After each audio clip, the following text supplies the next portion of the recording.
Uşaq niyə ağır işə gedə bilmir və bu vəziyyətdə nə etmək lazımdır? İlk növbədə özümüzə hesabat verməliyik ki, uşağımız hansı qidalanmadadır. Əgər bu ana südü ilə qidalanmadırsa, bu bir söhbətdir. Əgər bu süni qidalanmadırsa, bu başqa söhbətdir. Söhbət ana südü ilə qidalanmadan gedirsə, ana südü ilə qidalanan uşaq 7 günə qədər tualetə getməmək hüququna tam malikdir. Bütün bunlar tamamilə normal bir halın variantı sayılır.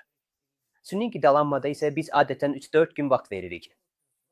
Bundan əlavə çox vacibdir ki, təxminən 22-ci, 24-cü gündən etibarən kiçik yeni doğulmuş körpələrdə çox maraqlı bir hal, körpə diskeziyası başlayır.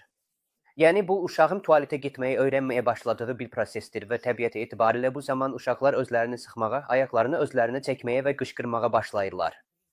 Və əslində təbiətcə onlar nə edirlər?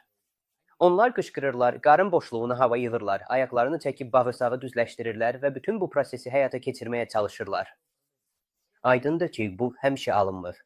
Bu sadəcə bir mərhələdir ki, bizim onu səbirlə keçməyimiz lazımdır. Və biz valideynlər olaraq cəmi 3 şey edə bilərik. Birinci üsul, uşağı qarnı üstə qoymaqdır. İkinci üsul, bu qarna masaj etməkdir. Yaxşı, üçüncüsü tanınmış, sevimli və gözəl əkinlərdən istifadə etməkdir. Təəssüf ki, belə mərhələlər, yəni körpəlik diskeziyası kimi sizdə kifayət qədər çox olacaq. Bura diş çıxarmaq, qab-qacaq öyrətmək və uşağın inkişafında müxtəlif digər mərhələlər də daxildir. Ona görə də xahiş edirəm, səbirli olun. Uşağınızla hər şey yaxşı olacaq. Sizi əmin edirəm, qəbizlik və ya nəcis problemləri 100% keçib gedəcək.